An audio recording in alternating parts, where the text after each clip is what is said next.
দেখো তোমাদের যে ভাগগুলো রয়েছে মাইক্রোবায়োলজির ফার্স্ট ইয়ারে, ব্যাকটেরিওলজি এখান থেকে কি আসবে বলে দেবো, আর সিস্টেমিক ব্যাকটেরিয়া, এটা হচ্ছে জেনারেল আর একটা সিস্টেমিক, আর তার সাথে হচ্ছে ইমিউনোলজি। তুমি এখানে বলছো তোমার প্রবলেম এই অ্যান্টিজেন অ্যান্টিবডি থেকে কীরকম কী প্রশ্ন আসবে এইটা, আর আগের দিন রিয়াকশান এইটা ক্লাস করিয়েছিলাম, আর তার সাথে ক্লিনিক্যাল ব্যাকটেরিওলজি। দেখো শুধু এই কটা রয়েছে। এবার এখান থেকে তোমাদের টোটাল 100 নম্বরের পরীক্ষা হবে। এবার দেখো এমসিকিউ আসবে, শর্ট কোশ্চেনও আসবে, বড় কোশ্চেনও আসবে।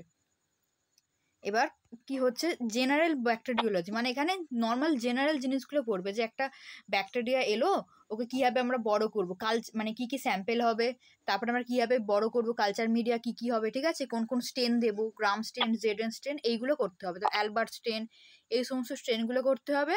আর তারপরে আমরা এই স্টেনগুলো করে মাইক্রোস্কোপে কীরকম দেখতে পাবো, ঠিক আছে, ব্লু কালার নাকি পিঙ্ক কালার, কোন কালার দেখতে পাবো, কেন দেখতে পাবো, এইগুলো মেনলি পড়তে হয়। ঠিক আছে, এটা হচ্ছে 5 নম্বরেরটা।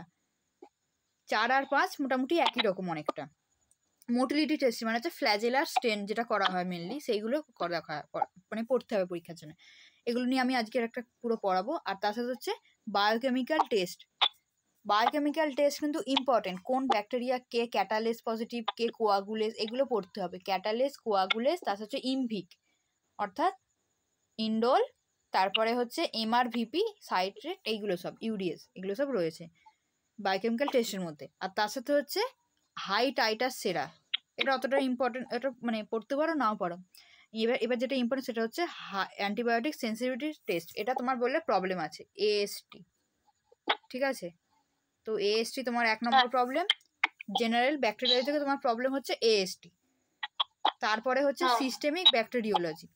এখানের মধ্যে যেটাই তোমাদের পরীক্ষা এসেছিল সেটা হচ্ছে ইউটিআই, সরি এটা না,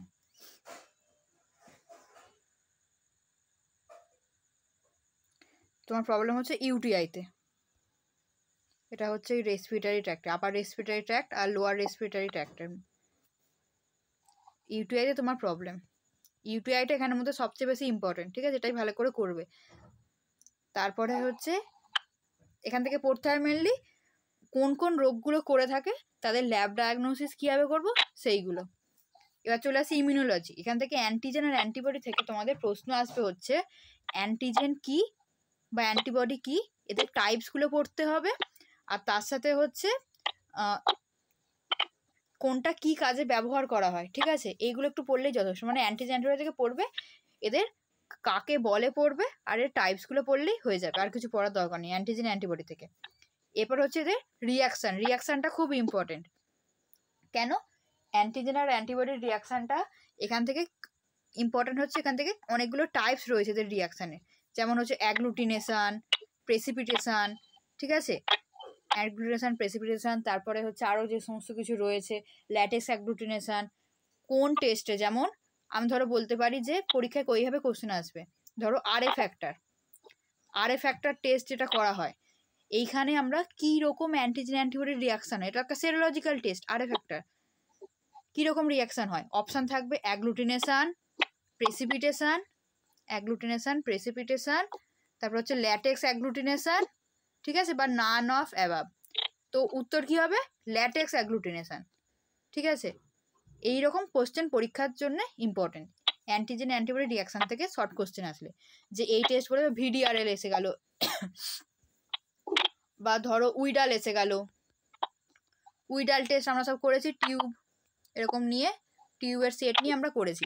উইডাল টেস্ট এটা কীরকম রিয়াকশান দেখা যায় বলো, কি হতে পারে, অ্যাগ্লুটিনেশন, প্রেসিপিটেশন নাকি কি হবে,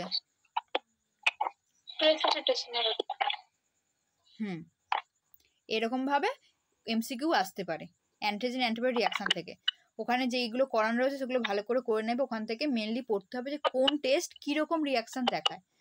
তারপর হচ্ছে ভিডিআরএল বা আরপিআর, হ্যাঁ, বা আরপিআর, এগুলো সব কার জন্য করা হয় এই টেস্টটা, না সিফিলিসের জন্য। সিফিলিস কে করে, ট্রিপোনিমা প্যালিডাম কি এক রকমের, এর শেপটা কীরকম, একটা স্পাইরোকিট, ঠিক আছে, এইরকম কোশ্চেনও কিন্তু আসতে পারে এমসিকিউতে, কারণ তোমাদের এখানে ব্যাকটেরিয়া সম্পর্কে পড়তে হবে, তো এরকম কোশ্চেনও আসতে পারে। বেশি ভয় পাওয়ার কিছু নেই, কোশ্চেন কমনই পাবে সব পড়লে। তারপরে হচ্ছে ব্যাকটেরিওলজি, এখান থেকে হচ্ছে ইউটিআইটা মেনলি পড়তে হয়, আর ডায়রিয়াটা একটু পড়ে রাখবে ব্যাস, আর মেনিনজাইটিস করে রাখবে, আর কিছু তেমন পড়ার দরকার নেই এগুলো থেকে। মেন এইটা জোর দেবে, এই প্রথম দিকে যেটা রয়েছে জেনারেল ব্যাকটেরিওলজি, এখান থেকে তোমাদের 90 বলবো না, 50% প্রশ্ন এইটুকু, এই 8টা জিনিস থেকে আসবে। এর মধ্যে sterilization most important, sterilization, culture media আর ব্যাকটেরিয়াল স্টেন, এই 3টে জিনিস হচ্ছে সবচেয়ে বেশি ইম্পর্টেন্ট ফার্স্ট ইয়ারদের জন্য। ঠিক আছে, স্টেরিলাইজেশন ভালো করে পড়বে, ওটা আমি আরেকবার আজকে বলে দেবো। কালচার মিডিয়া পড়বে, আর স্টেনগুলো প্রত্যেকটা ভালো করে পড়বে।